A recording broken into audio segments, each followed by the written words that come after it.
Narraciones Fantásticas presenta El gato negro de Edgar Allan Poe, primera parte.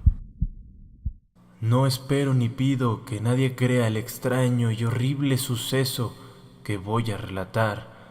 Estaría completamente loco si lo esperara, pues mis sentidos rechazan su evidencia. Pero no estoy loco, y sé perfectamente que esto no es un sueño. Mañana voy a morir y quiero de alguna forma aliviar mi alma. Mi intención inmediata consiste en poner de manifiesto simple, llanamente y sin comentarios una serie de episodios domésticos. Las consecuencias de estos episodios me han aterrorizado, me han torturado y por fin me han destruido.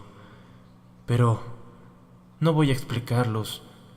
Quizá aparezca alguien cuya inteligencia reduzca mis fantasmas a lugares comunes, una inteligencia más tranquila, más lógica y mucho menos excitable que la mía, capaz de ver en las circunstancias que voy a describir con miedo una simple sucesión de causas y efectos naturales.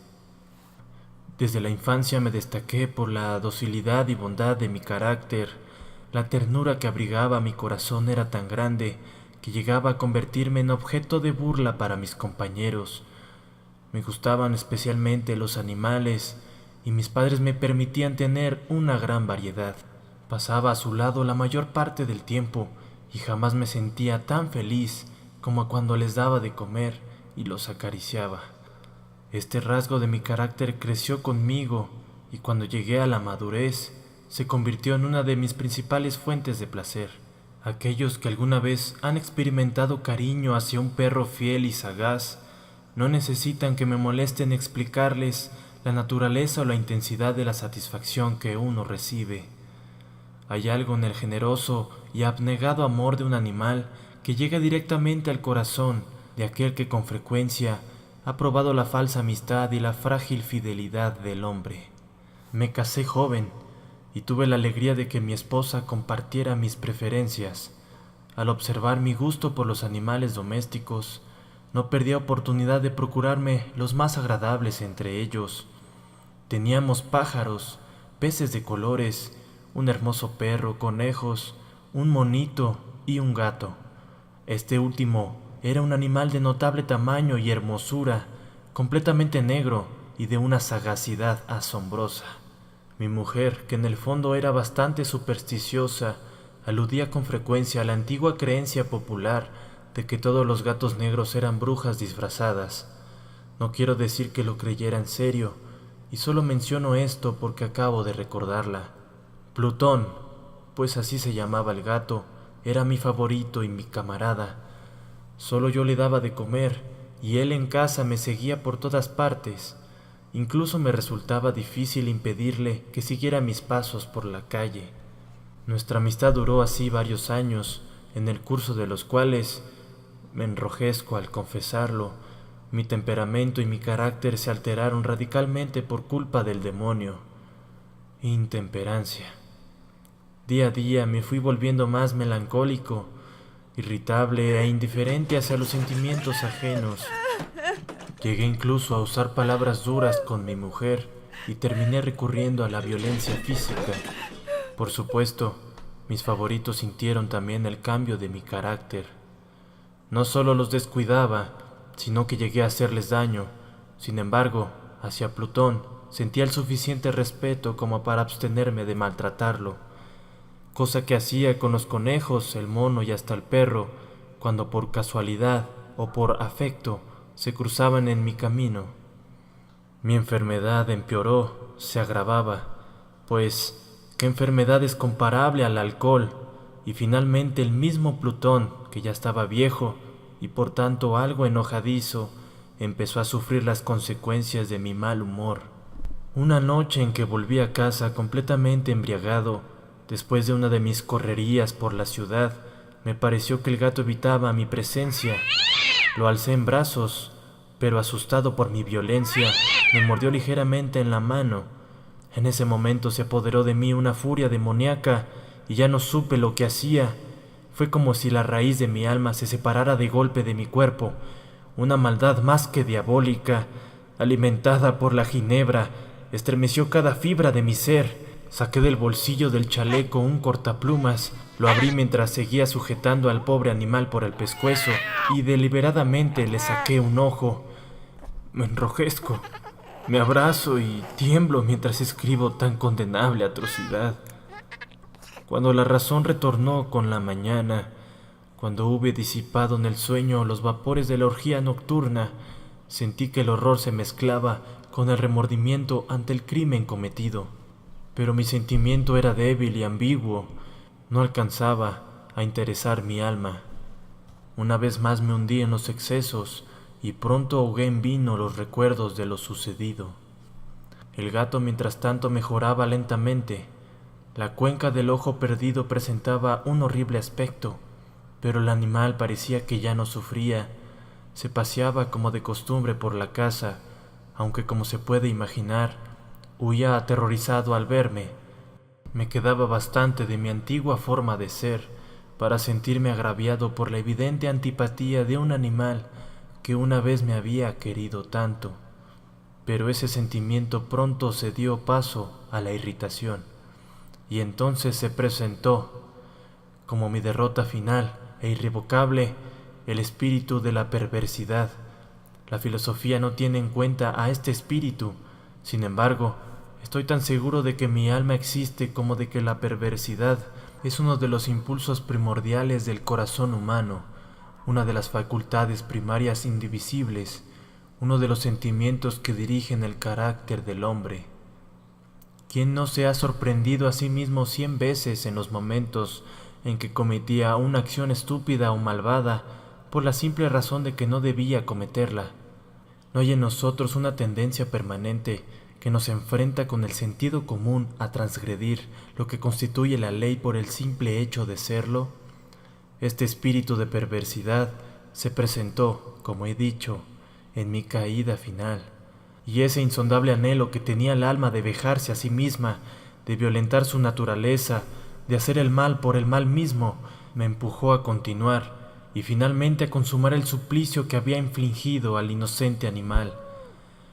Una mañana, a sangre fría, le pasé un lazo por el pescuezo y lo ahorqué en la rama de un árbol. Lo ahorqué mientras las lágrimas me brotaban de los ojos y el más amargo remordimiento me retorcía el corazón. Lo ahorqué porque recordaba que me había querido y porque estaba seguro de que no me había dado motivos para matarlo. Lo ahorqué porque sabía que al hacerlo cometía un pecado mortal que pondría en peligro mi alma hasta llevarla, si esto fuera posible, más allá del alcance de la infinita misericordia del Dios más benevolente. La noche del día en que cometí ese acto cruel, me despertaron gritos de fuego. La ropa de mi cama era una llama y toda la casa estaba ardiendo. Con gran dificultad pudimos escapar del incendio, mi mujer, un criado y yo. Todo quedó destruido. Mis bienes terrenales se perdieron y desde ese momento no me quedó más remedio que resignarme a la desesperanza. No caeré en la debilidad de establecer una relación de causa y efecto entre el desastre y la acción criminal que cometí. Simplemente me limito a detallar una cadena de hechos y no quiero dejar suelto ningún eslabón. Al día siguiente del incendio visité las ruinas. Todas las paredes, salvo una, se habían desplomado. La que quedaba en pie era un tabique divisorio de poco espesor, situado en el centro de la casa y contra el cual antes apoyaba la cabecera de mi cama. El yeso del tabique había aguantado la acción del fuego, algo que atribuía a su reciente aplicación. Una densa muchedumbre se había reunido frente a la pared y varias personas parecían examinar parte de la misma con gran atención y detalle.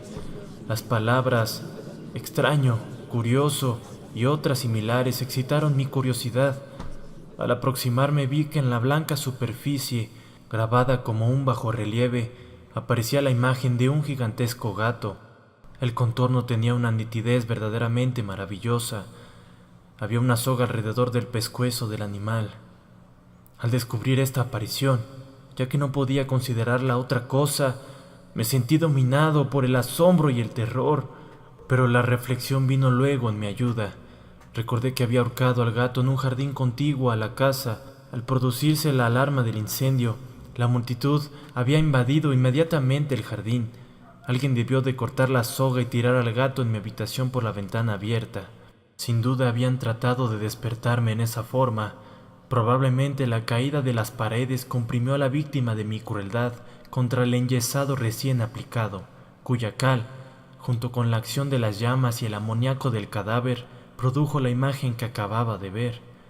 Si bien en esta forma quedó satisfecha mi razón, al contrario de mi conciencia sobre el extraño episodio, lo ocurrido impresionó profundamente mi imaginación.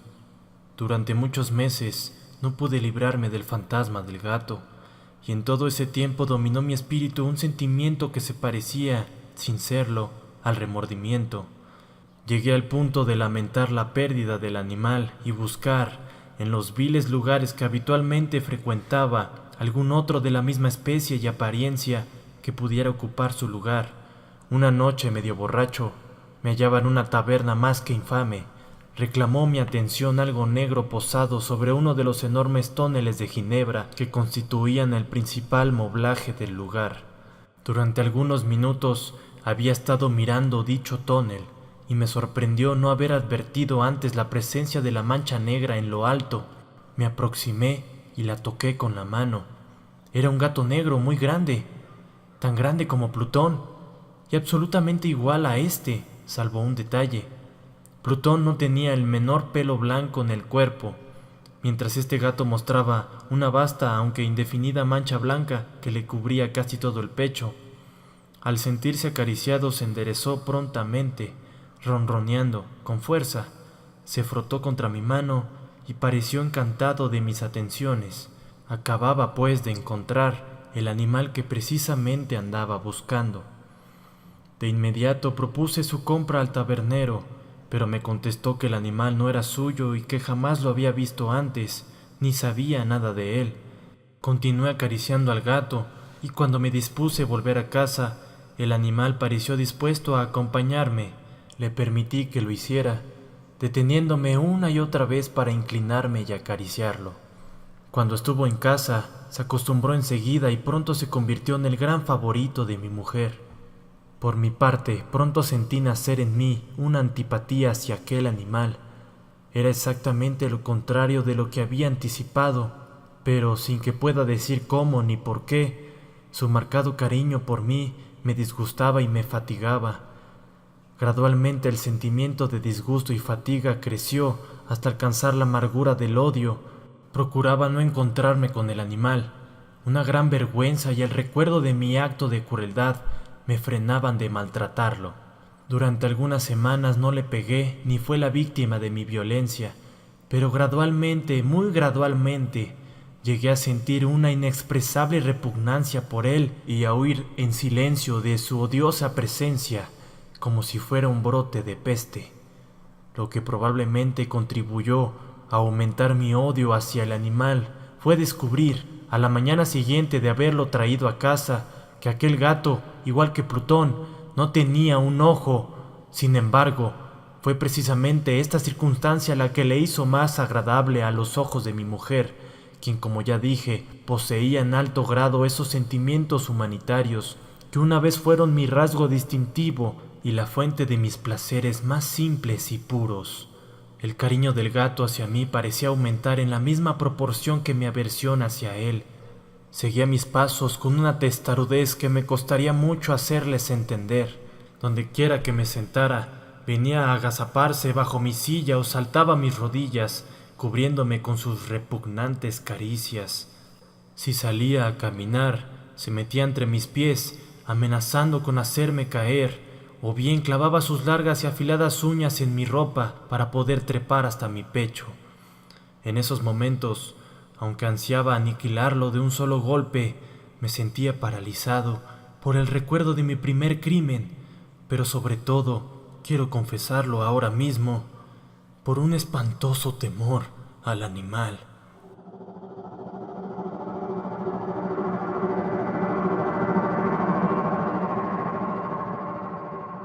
No te pierdas la segunda parte de este audiolibro, Si te gusta este y otros videos de narraciones fantásticas, te agradeceríamos tu pulgar arriba. Suscríbete si quieres seguir escuchando más material fantástico. Toca la campanita para que recibas al instante noticias del canal. Hasta pronto. Narraciones fantásticas.